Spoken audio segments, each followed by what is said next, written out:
Okay, I don't know what those weird noises are, but I think I'd rather go find out in the safety of the bone wagon.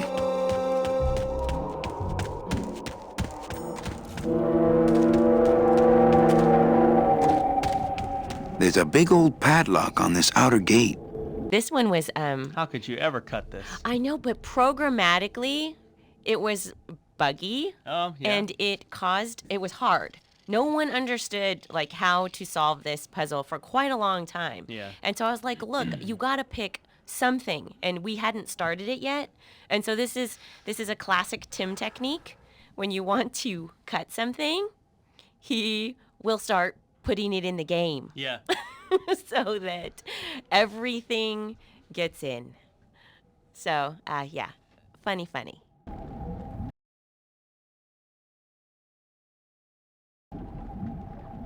There's a big old padlock on this outer gate. There's a big old I couldn't take that off with my bare hands. If only I hadn't thrown away that little hand exerciser Domino got me for Secret Santa.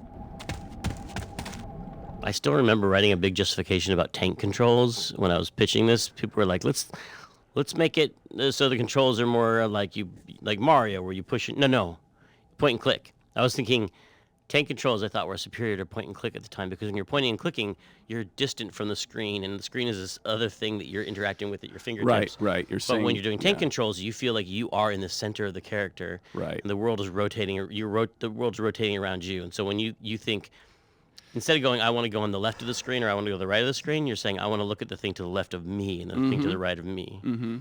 And now, I don't know if that was necessarily the right decision, but it's a good piece of evidence that you can sometimes make a really good argument for the wrong decision. And that's something to watch out for in life. You know what I mean? Like, you can make a really compelling and, in fact, win an argument. Oh, yeah. And be totally wrong. Winning an argument has nothing to do with being right, that's for sure. Exactly. It's just being able to make a good case. I get the feeling there's something on the other side of this gate that I'm not gonna like.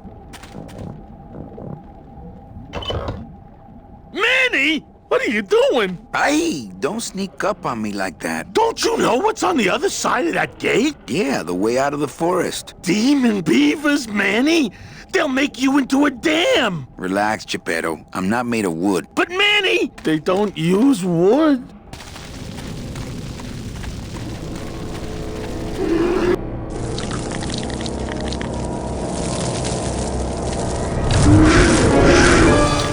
Hey! This one was, How could you ever cut this? I know, but programmatically, it was... This scene, actually, this is the beavers here, another good example of, like, why you have to have coroutines in games, because at least in adventure games, you have to have, like, a script that just says, how's this beaver going to behave? What's he going to do? And at the time that people were making games, the scripting languages weren't popular yet. You had a lot of games in C, and somebody would have been trying to write in their game engine, in their game loop, and go run the beavers now. And in a scene like this, you had to be able to take that and say, this is how a beaver behaves. Right now, I'm thinking like a beaver. How would a beaver? He's going to crawl over here, and he's going to chew on these things, and then he'll get tired, and then he'll jump over here. The same thing with the pigeons and anything else. And that, again, it's like, I didn't have to think about the fact that they were needed. They were obviously needed. I mean, that's one of the things that Scum had made very obvious. Like, you cannot make adventure games without coroutines. They didn't even call them coroutines, though. I mean, we didn't even know what to call them for a long time until, Threads. They were just threads, yeah. And actually, well, that was one of the early experiments. I actually tried to use actual Windows threads, because this is a Windows game. It wasn't a DOS game. This is a Windows game. We can use actual threads. And I initially did try and actually have different Lua threads. And it was just so heavyweight. Machines are so tight, and it was so much overhead, and it was so complex. And it was like, no, we need something lightweight. It needs to be really focused on what the game does.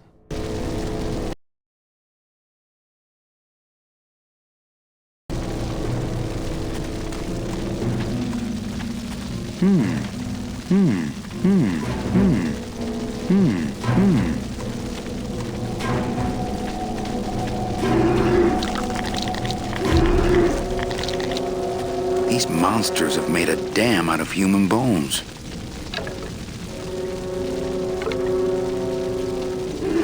These monsters have made a dam out of human bones. Ooh, something has sucked the marrow out. Ooh, something has sucked the marrow out.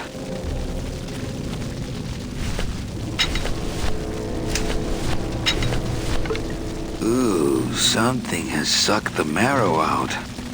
These monsters have...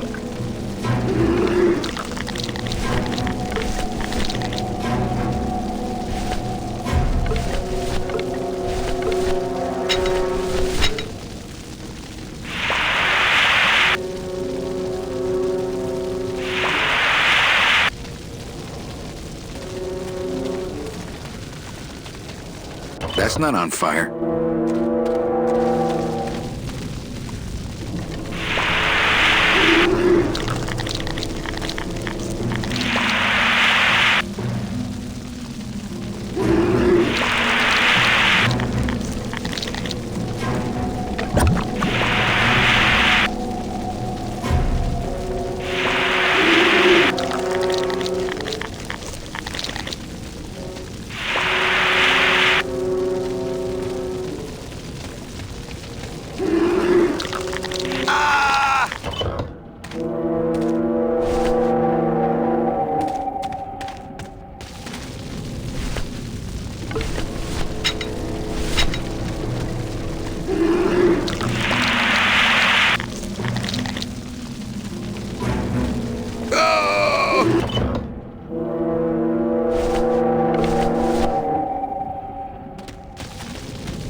This river seems to be made of tar, but those beavers just seem to cut through it like water. We were like, what is the fire? What is the flame source for the beavers? And they're like, well, they have a nuclear, they have a core. They have a nuclear core, so they're thermonuclear flaming bone beavers. Yeah, you know, I have to say, flaming bone beavers. I mean, You would think that what would be does that remind you controversial. of? Yeah, A band name? maybe. Yeah.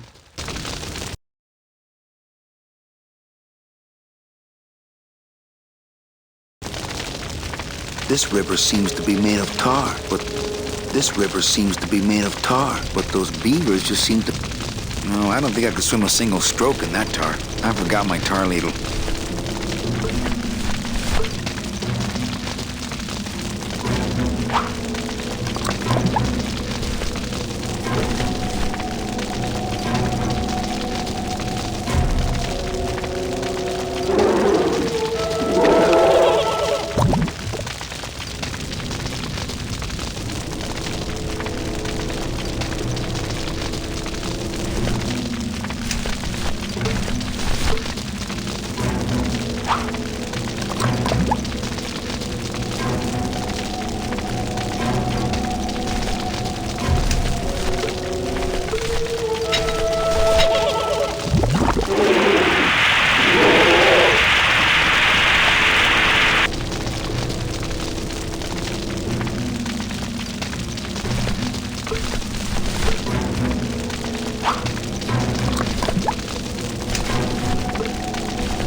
I don't think I forgot my tar ladle.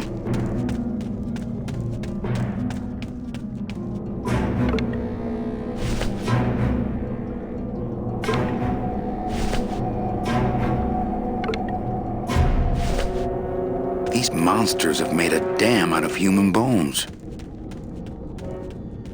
That road leads out of the forest, I'm sure. But I don't think I'd get very far on foot. Plus, that road leads out of the forest, I'm sure. But I don't think I'd get very far on foot. Plus, how could I leave without Glottis? These monsters have made a dam out of human bones.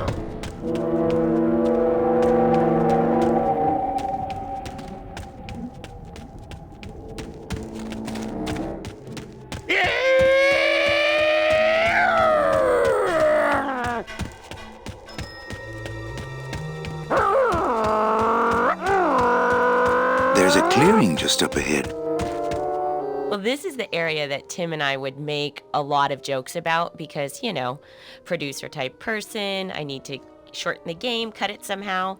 So this area, I would, you know, say, hey, we need to cut the beavers. Does that make sense? He's like, no way, not cutting it. Oh, well, the whole time we'd fight about it, and it was that one kind of thing where that was the story I told a little earlier about the ship, Yeah. you know, and he said, Leslie, a game is like a ship, and the ship is going, and it's going to keep going until it stops.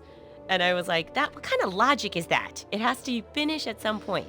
So I was like, look, the beavers got to go, and they'd always be on the list. And he actually drew me a little pictures on a napkin of like the armadillo, the beavers on fire. And he's like, why did you cut me, Leslie? Please don't cut me, Leslie.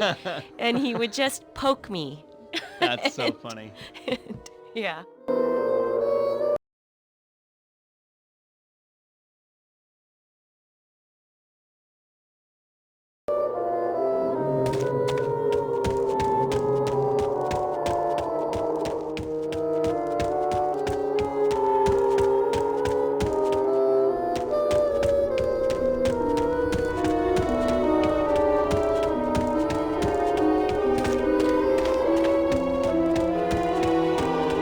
Hey, wait a second.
pointing somewhere. Well, it's pointing somewhere.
Lotería.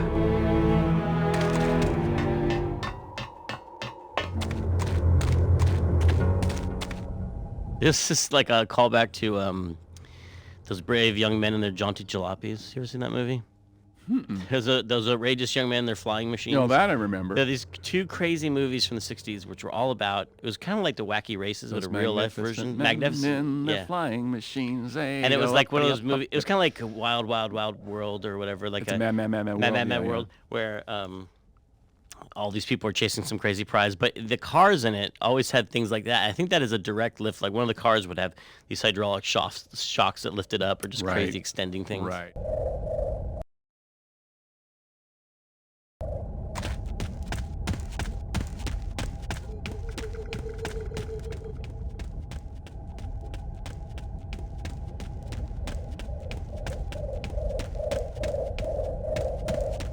It looks like some sort of warning sign. They'll tear you apart bone by bone and build with you a human throne. Their buck-toothed king will sit upon what once was you, but now is gone. This key unlocks the gates of hell. Steady traveler, use it well.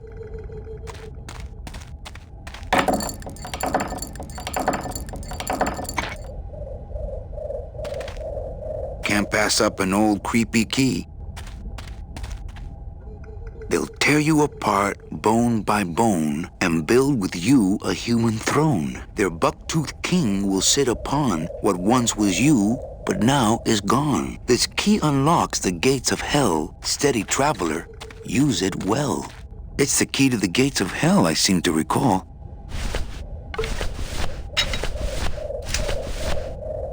It's the key to the gates of hell, I seem to recall.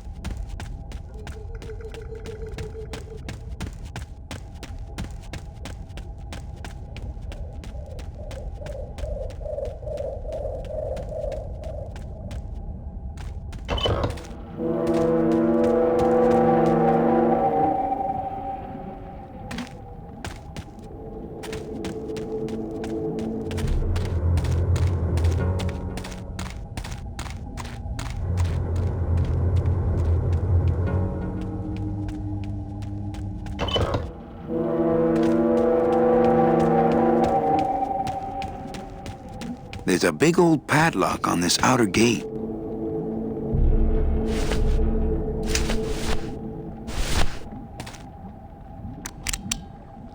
This outer gate is huge. I'll need Glottis to open it.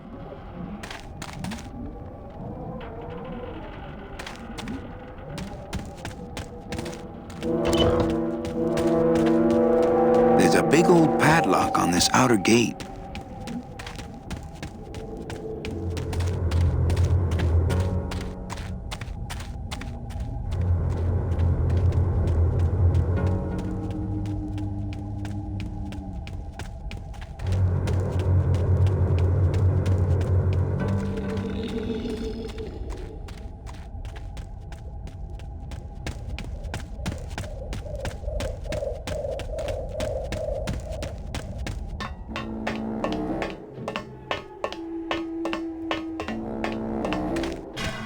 That's kind of cool.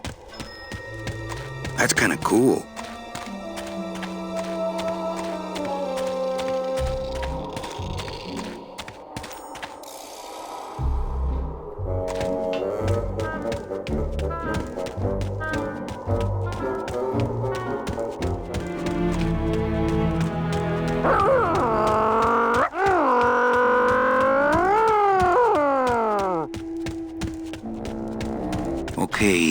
I don't know what those weird noises are, but I think I'd rather go find out in the safety of the bone wagon. Okay, I don't know what those weird noises are, but I think I'd rather go find out in the safety of the bone wagon.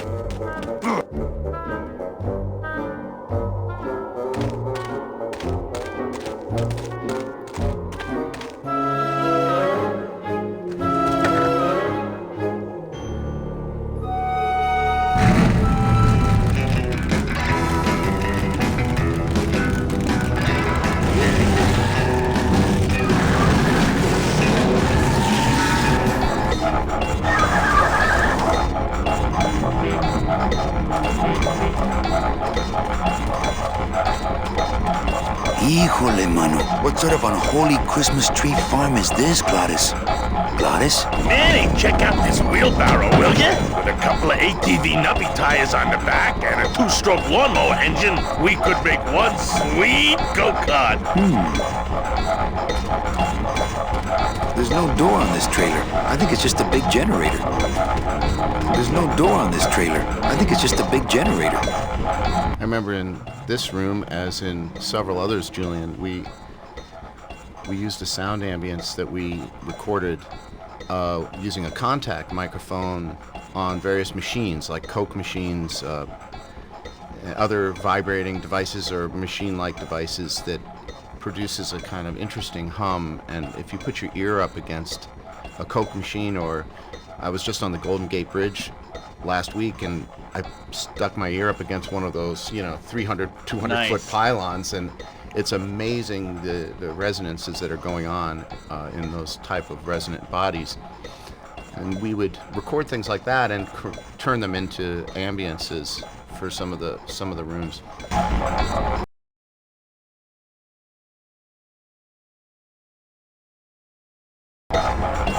Switches up.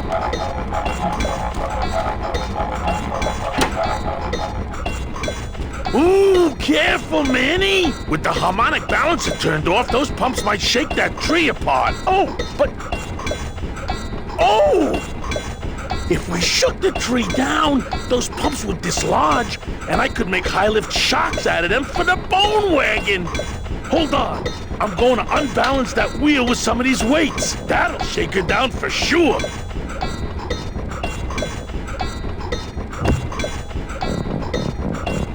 Okay, just give me a second to balance these doggies.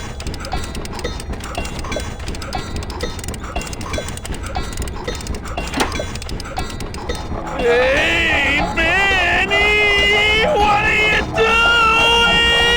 doing? Outside of the entertainment value, that didn't do what I had hoped.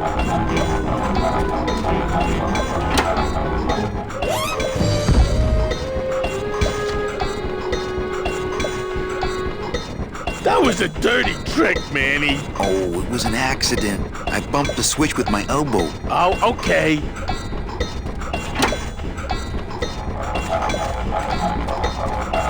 There's no door on this trailer. No trailer hitch on the bone wagon. No trailer hitch on the bone wagon. Switches up. He looks a little dizzy. Not picking that up. Gladys, what are they doing to that tree? Oh, city boy. You work all day in a 60-story skyscraper, but didn't you ever wonder what it was made of? The marrow of these trees, man. They suck it out. It's like cement.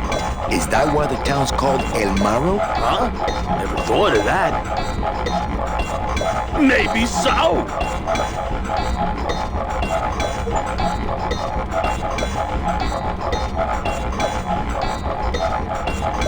This place gives me the creeps. I'm ready to go when you are. This place gives me the creeps. I'm ready to go when you are. He looks a little dizzy. He looks a little dizzy. That would make a decent go-kart.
Hey, while you have that off, let me try moving those weights around some more.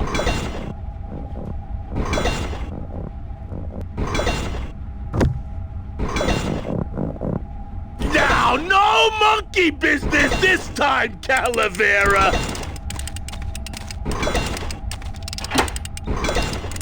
Manny, you promise!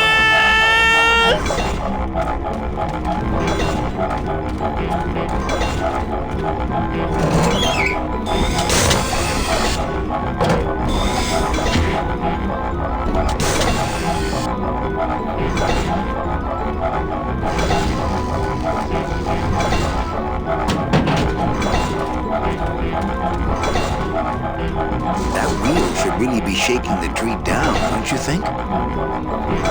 Some of the things that we came up with for this game, like the Petrified Forest. Well, Petrified Forest is right out of a Bogart movie. Right. Right? That's coming from the name of a Bogart movie. And he's actually a He's gangster. a bad guy. He's a bad guy in it, yeah. But having these little things pumping it, I don't know where this like came up with. Like, I feel like in games now we try to make things kind of make sense. Like, oh, you go to a gas station, something you know that exists. But here, it's a weird hydraulic pump factory with a counterweight on top of it for sucking something out of the marrow out of these trees. Oh, right. But this, it was all worth it because it was satisfying to see Glottis spin around on the top of it. I like the environmental message myself.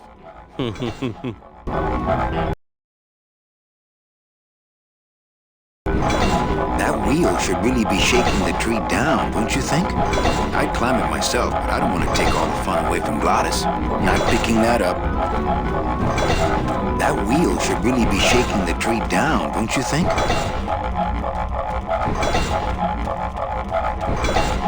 That would make a decent go-kart.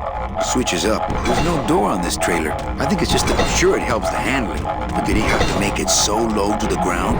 I'm sure it helps the handling. I can't drive that thing. I left my tow truck back in my other suit. That's the kind of hike I just don't need.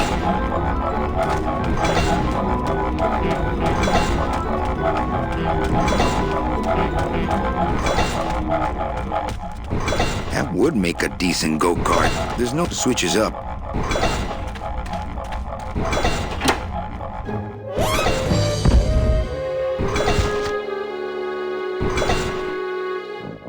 That was a dirty trick, Manny. Wasn't me this time. These kids did it. Oh, okay.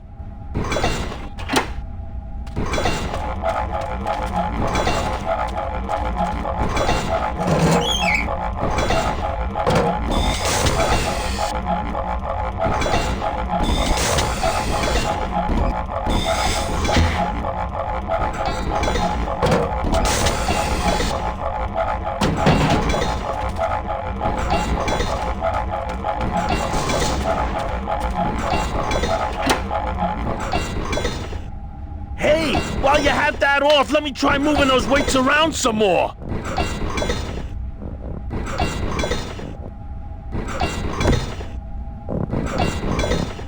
Now, no monkey business this time, Calavera!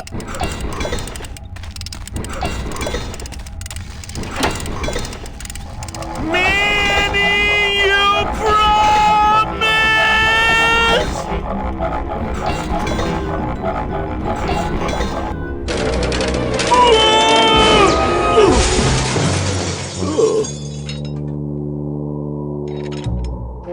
Manny, until now we scraped along the ground like rats. But from now on, we soar. Like eagles. Heh. Like eagles on pogo sticks!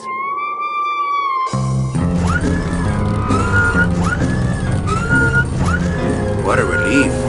I was getting concerned that our transportation wasn't ostentatious enough. Get in! Or are you afraid of heights? Manny, I don't know if I like driving over people. They can't feel it, they're dead. You're dead. I wouldn't want to drive over you. That's because you and I, Gladys, are friends. Aw, Manny.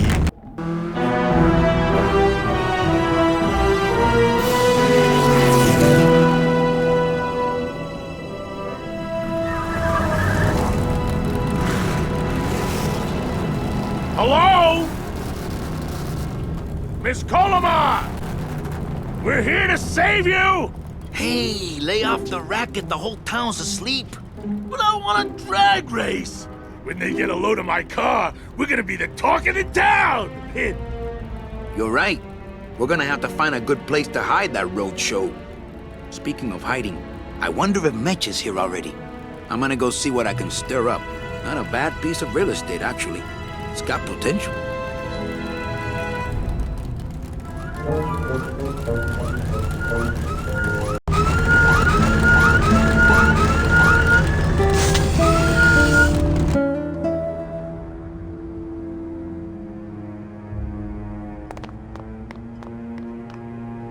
I really wanted to have this moment of Lasco bonding with Glottis, and that, like, through the magic of cars and talking about engines and stuff. And cars bring people together, talking about engines. Well, Because I never had sports. internal combustion. I never liked sports. I was not into the manly unifier of sports. But Me neither. but cars you can talk about with the toughest of dudes. That's true. That's Like- true.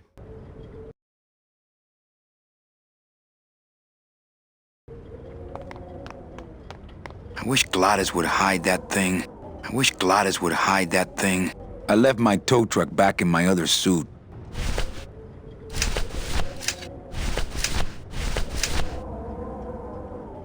Glottis, you gotta hide that car. No, all right. Just give me a few more minutes in the driver's seat here. Glottis, you gotta hide that car. No, all right. Just give me a few more minutes in the driver's seat here. That's the way back to the forest, the spiders, the city, my old job. Let's hope I never have to take that road again. Let's hope I never have to take that road again.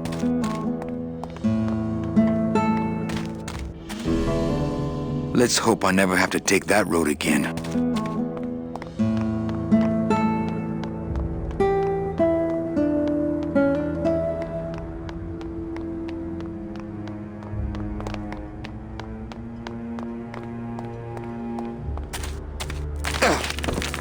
Ooh.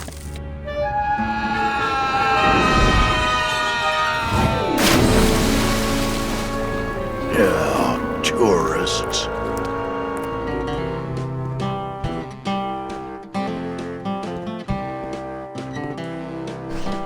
You gotta watch your step around here, stranger. Rubicava ain't the quaint little port town she used to be. Well, hell, looks like there's a new vessel in town. Pardon me whilst I go check her out.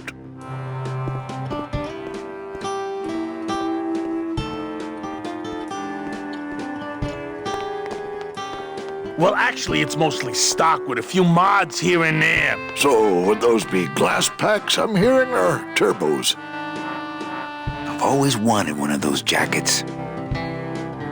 He's fine right where he is. There was this one high-pitched whine it was making, really grating noise, you know? And I searched and searched, but I couldn't find the source of the noise until we pulled in here. Was it the blower? No, it was Manny screaming in the back like a cat tied to a cruise missile. That's a good one. Hola. Hey, Manny, Dockmaster Velasco here says he's got a place we can dry dock the bone wagon for a while. Oh, yeah. We can't leave a beauty like this out in the fog, or her chrome will get pitted. Pitted? Did you hear that, Manny? You folks gonna stay in Rubicava for a spell?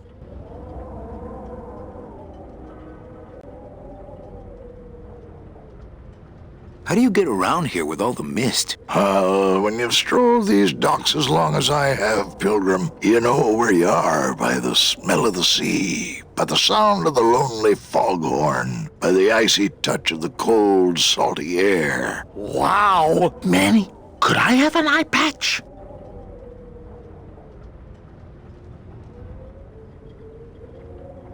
Can I just ask, what is under the eye patch? Because I know it's not an eye. Oh, well, when I was alive, I had an eye patch like this. This one's just for the phantom pain. And that one eye socket used to scream like a banshee when the trade winds blew, so I plugged her.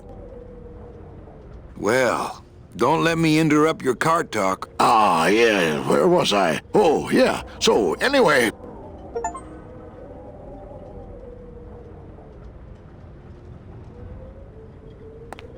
Glottis, you gotta hide that car. In a minute, Manny. I'm talking to Mr. Darkmaster here. Glottis, you gotta hide that car. In a minute, Manny. I'm talking to Mr. Darkmaster here. Say there, Velasco.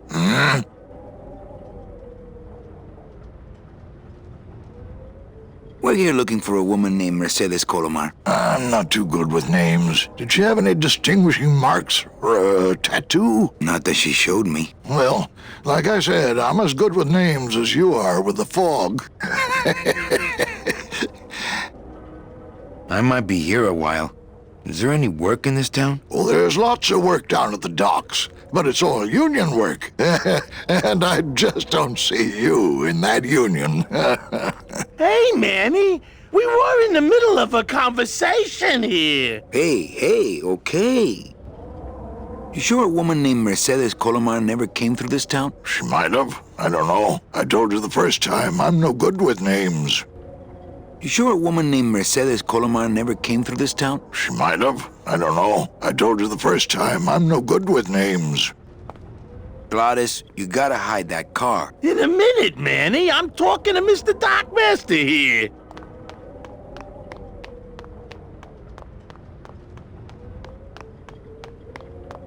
I think I'll wait for the fog to clear before I try exploring town again.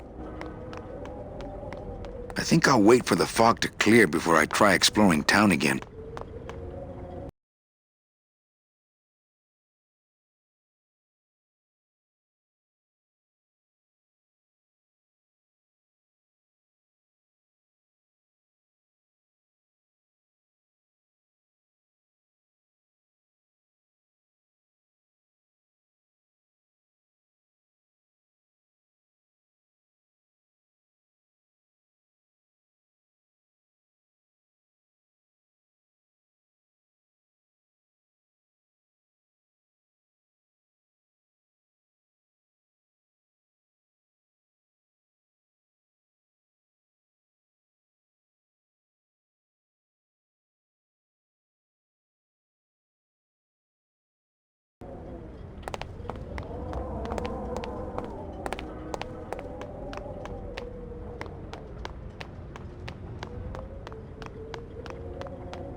This guy looks familiar. The character Celso is played by a really funny actor called Peter Lorre, and when he came into the studio on the first day, he had this real look of apprehension about him, and it turned out the word in Hollywood was that Grim Fandango was code name for Star Wars Episode 1 casting. So when he was coming in for the project, people were telling him, "You're going to be going in and George Lucas is going to be there and they're going to be flying you up to the ranch," and he was terribly disappointed when he walked in and the only person in the studio was me.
This guy looks familiar.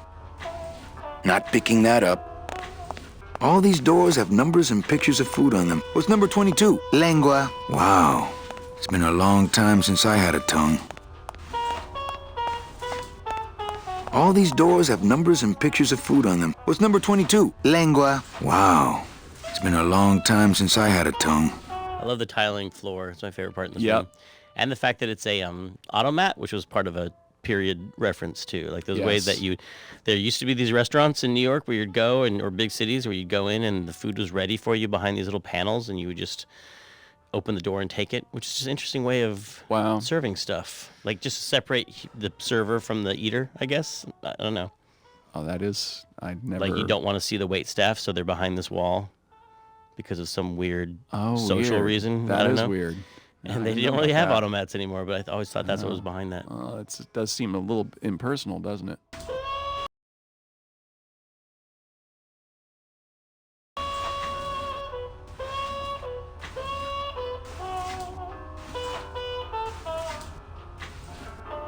Hey, how do you open these? You wait till we start serving. That's how. Hey, how do you open these? You wait till we... All these doors have This guy looks familiar. Maybe I should place a personal hand. I tried it, believe me. It attracts the wrong kind of women. Maybe I should place a personal hand. I tried it, Maybe I should place a personal hand. I tried it, believe me. It attracts... This guy looks familiar. I hate the way mustard spouts get all crusted like that. I have bigger things on my mind right now than condiments. The glove compartment on the bone wagon is full of tiny ketchup and mustard packets, not to mention soy sauce. I really don't need any more. This guy looks familiar. Not picking that up. Mr. Flores, I'm ready to take you now. Manny Calavera. Is that you? Didn't you used to be taller?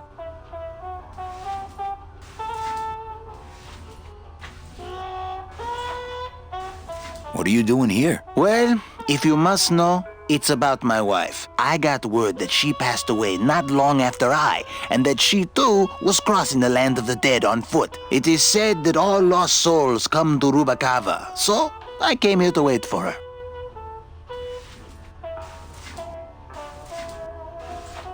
You must love her very much, Celso. Yes, this is true. Of course, she also has all of my money.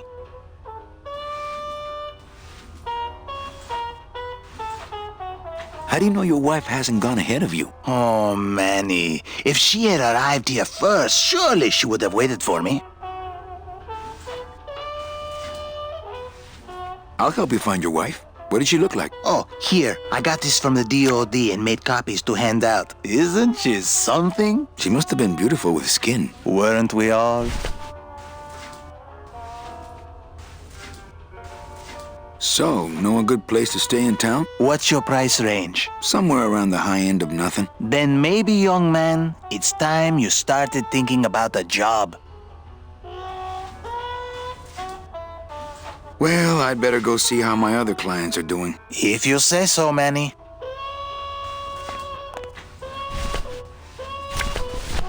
It's Celso's wife. Actually, I don't think skin would help.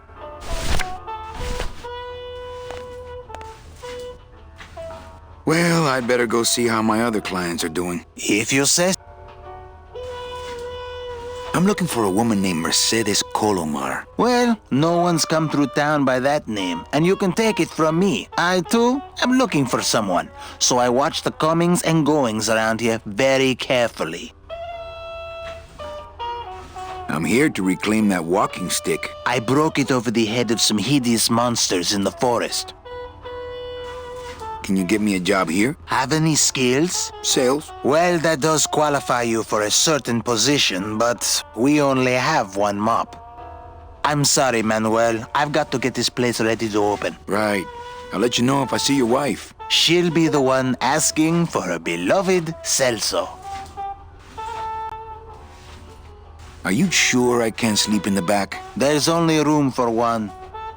How about in the attic? That's the boss's office. You can sleep there when you're the boss.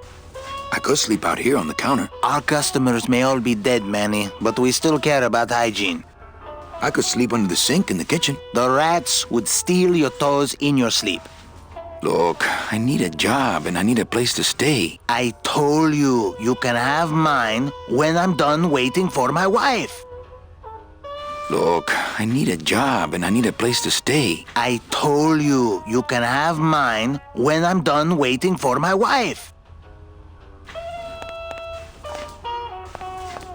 I have bigger things on my mind right now. All these doors have numbers and pictures of food. What's number 22? Lengua. I try. I try. When you run into Celso Flores again, and there's that, you know, he's always down and out, and he's listening to this music on the radio while he's working, which is actually Hector's music. Most of the jazz pieces are some variation on Hector's theme, and they're being piped in everywhere. Like every time you listen to something on the radio, it's actually Hector's music, and it's sort of this idea that Hector is behind everything and you know, in control of pulling all the strings of commerce and then here's this little guy, Celso's mopping the floor, and with this reminder that he's just a little guy in a big world with these big forces.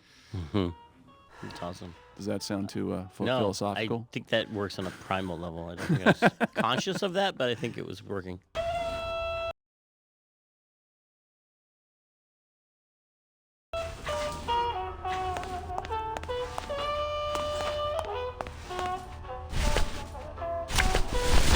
I just got this thing.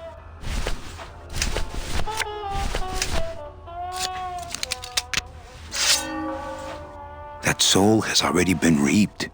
I don't want to mess up my blade. I don't want to mess up my blade.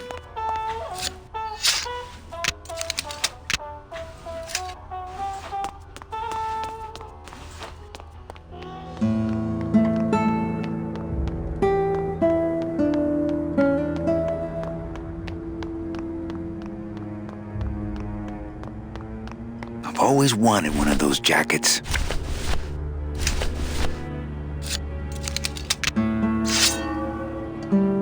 That soul has already been reaped. I don't want to mess up my blade.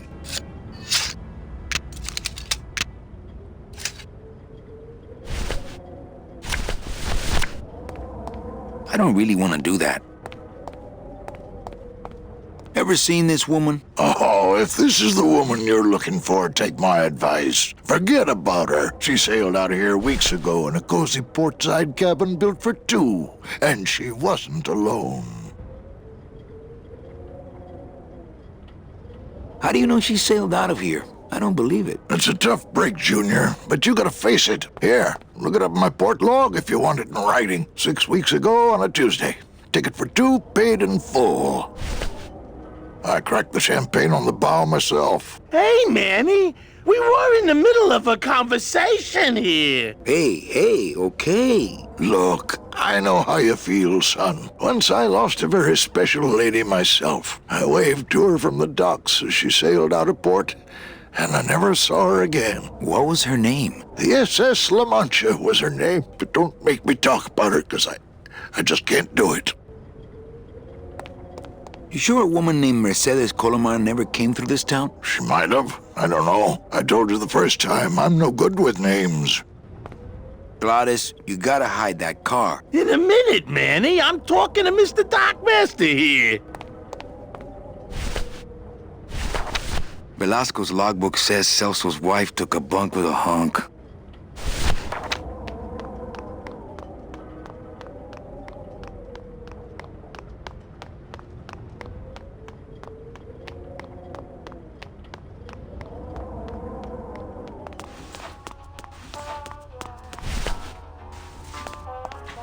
Look, I need a job and I need a place to stay. I told you, you can have mine when I'm done waiting for my wife.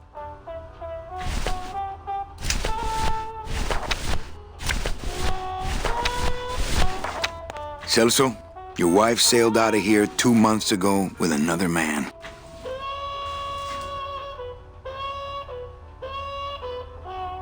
It's all in there. Oh, Manny, is there a greater constant in nature than the treachery of women? Forget about her, Celso. Have you forgotten yours? I'm going after her. You take over my job here. This mop at least will never let you down. That compass in the handle will sure come in handy too.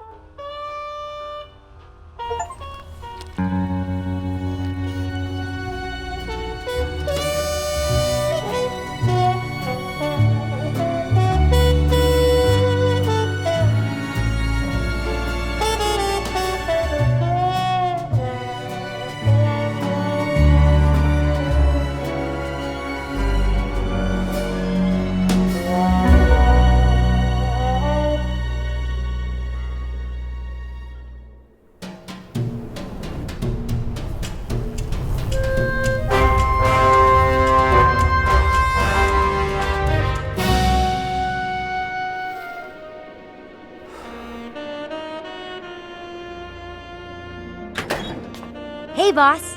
You gonna come downstairs? I got a customer asking for you. You know I don't like to mingle with the customers. Well, you may want to mingle with this one. She sounds like your type. Well, looks like a quiet night in old Rubacava. And just the amount of research that went into all of this, because I just remember Tim going to every film noir movie ever, and we would just all the time there would be something to do, and he's like, want to go to the movies? And it was just, I mean, you can see it, the dark shadows, and then the music. I mean, everything is just so film noir and really pulls you in. Yeah, I remember us all going to see Casablanca, and I think it was in the Castro Theater or something. It was one of those old San Francisco theaters. I forget which one it was, but it was the whole gang of us went. And yeah, remember? Did you guys go to the Golden Gate Fields for the horse races? I know they weren't. I wish. That was part of it, because I think there were some scenes around that, and that was just fun. I mean, just the research trips. Yeah, those were fun.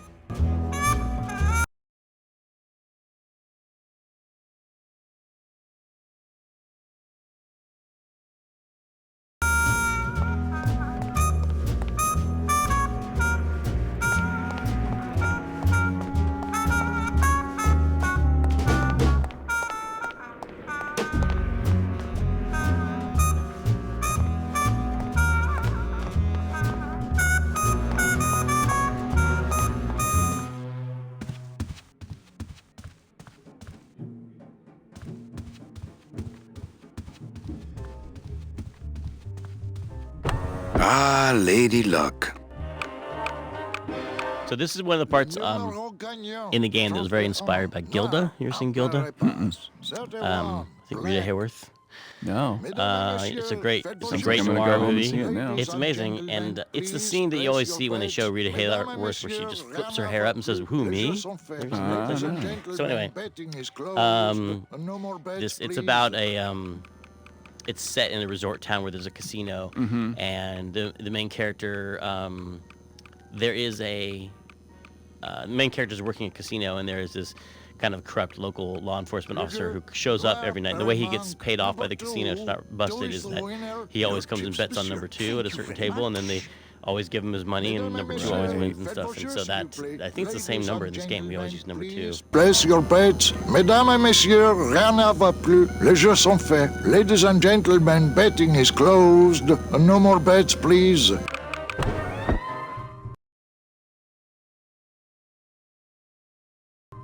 I've always meant to hide that better.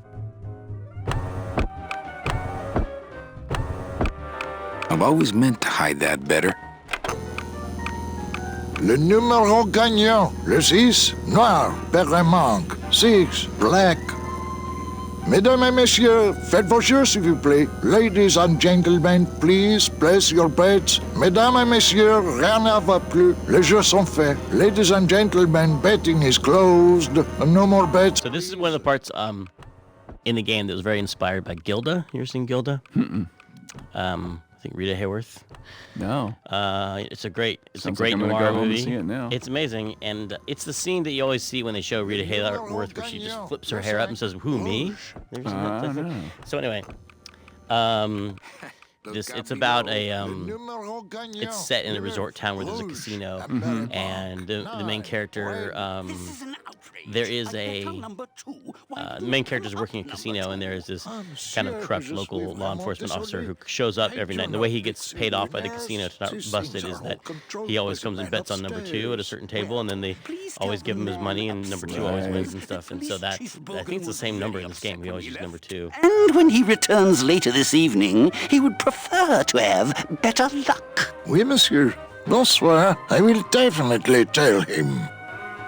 Mesdames et messieurs, faites vos jeux, s'il vous plaît. Ladies and gentlemen, please place your bets. Mesdames et messieurs, rien ne va plus. Les jeux sont faits. Ladies and gentlemen, betting is closed.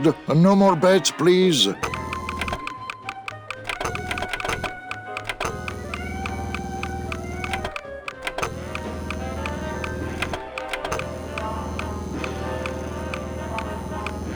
Le numéro gagnant, le 10.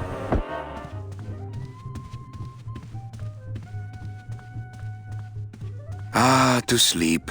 Perchance to have nightmares about spiders and beavers. When we leave the diner for the last time, there's a sort of a moment with just kind of a technical and sort of dramatic moment with the music where the music on the radio is playing, and there's going to be a little bit of a cut, and then you go to this cutscene music, which takes it's supposed to be sort of a seamless break from the game music to the cutscene music, and then the music kind of comes out of the radio, and doesn't sound like it's on a radio anymore. It's the music of people's, dreams and wishes. Ah, perchance to have nightmares about no moving furniture. Ah, to sleep. Perchance to have nightmares about spiders and beavers. My wartime communications from Salvador. He's been sending me messages like this for the last year. Agent Calavera, I have word that you arrived in Rubalcaba safely. This is great news, as your service to the LSA may now continue. I am pleased to report the successful hatching of the eggs you liberated. The hatchlings, which Eva has named Manny and Meche, are quite healthy and eager to serve our cause. With luck, my next letter will be borne to you across the sky by these young gossamer wings of truth. For the revolution, Salvador Limones. I'm not done reading it yet, but maybe later.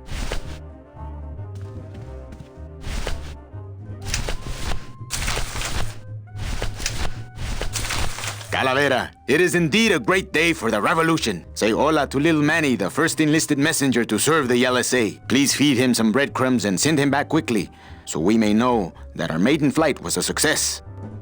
Manuel, I am sorry to hear that you have not heard from your Meche. You must be patient and let your heart remain open. If it is meant to be, you will someday be reunited. Ha! He still thinks I'm in love with her. Manuel, we have found the head of the serpent. Using the computer access you provided us, we picked up a thread that led us to the man who corrupted the Department of Death. His name is Hector Le Mans. Once a small-time racketeer, he has grown fat and powerful by robbing the newly dead. Watch out for the name Hector Le Mans, Manuel. And be careful. Dear friend, our movement now has true momentum, and our numbers are rapidly growing. Much of this is due to our communications and intelligence systems, both of which we owe to you. In light of your contributions, I would like to announce your promotion to Special Agent status. I, Salvador Limones of the Lost Souls Alliance, salute you, Manuel Calavera. You are a great ally in this noble revolution. Great news. We've discovered a new secret talent of our tiny messengers. We don't know how they do it, but these mysterious birds can actually find their targets just by looking at a photograph of the addressee. To celebrate, Eva has made them all little berets. I'll send you some pictures. Manuel, I am troubled by reports of you buying the automat and converting it into a nightclub. It's fine for you to be comfortable in Rubalcaba for your long stay, but I pray you haven't lost sight of the larger goals. It is not this world, but the next in which our true glory lies. I just got this one today. Beware, Manuel, for you are in grave danger. Somehow rumor has spread on the streets of El Marro of your presence in Rubalcaba. If this information reaches Hector Le Mans, he surely will send his evil operatives after you. You must give up your search for Mercedes for the time being, and please, be out of Rubalcaba on the next ship. I think he's exaggerating the danger a little, but I do feel pretty stupid for putting my name on the big sign.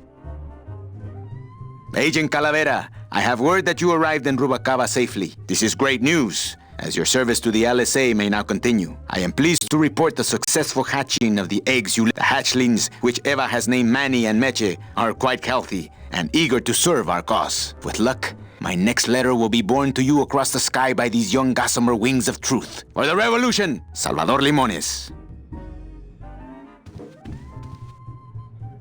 So Tim created a character, which I very much appreciate. I love her. Her name is Lupe, and she happens to be a little bit based on me and my idiosyncrasies.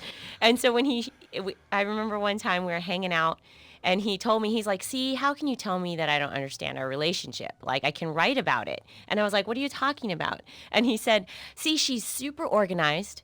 Nobody listens to her, but she has a lot of really important things to say.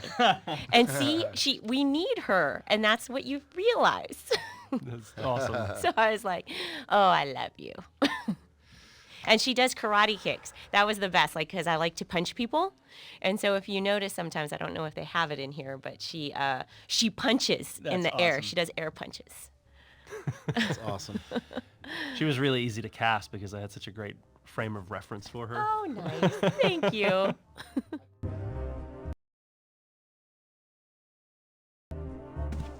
I've always meant to hide that better.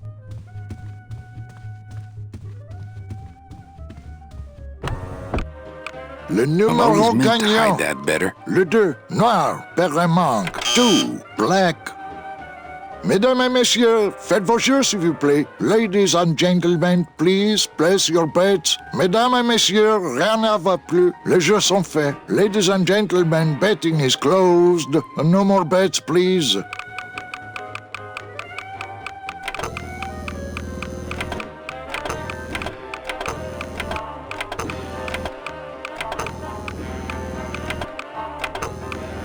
Le numéro gagnant, le 14.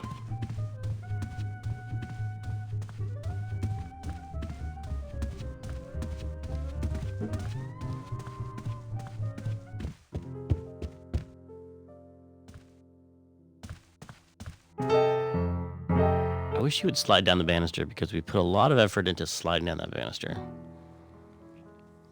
Come on, slide down the banister. I recommend any player who's in this room slide down the banister. It's much faster than walking. Especially if you're 6 and you don't have terrible consequences when you hit the bottom. You should not try that at home. Actually, kids, you should. You should go slide down the banister of your house right now. Everybody's got to do it once.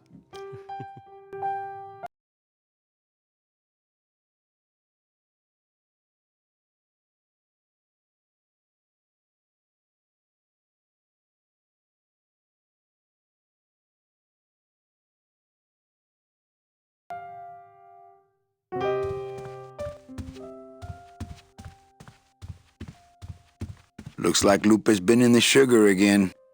So these is like scenes are from the production of the game in a way where Leslie would come to me like, look what I made. I made a chart of every single scene in the game plus every single actor, and I coded it. Yellow means Manny's in it, and blue means this prop is in it. And she's so excited about these things that she did, and this character is doing the exact thing. Yep. You have to take things from your life and put them in your work, you know, even though they don't read anything to anybody else. Well, that just means work will be about life rather than life being about work, right? Exactly.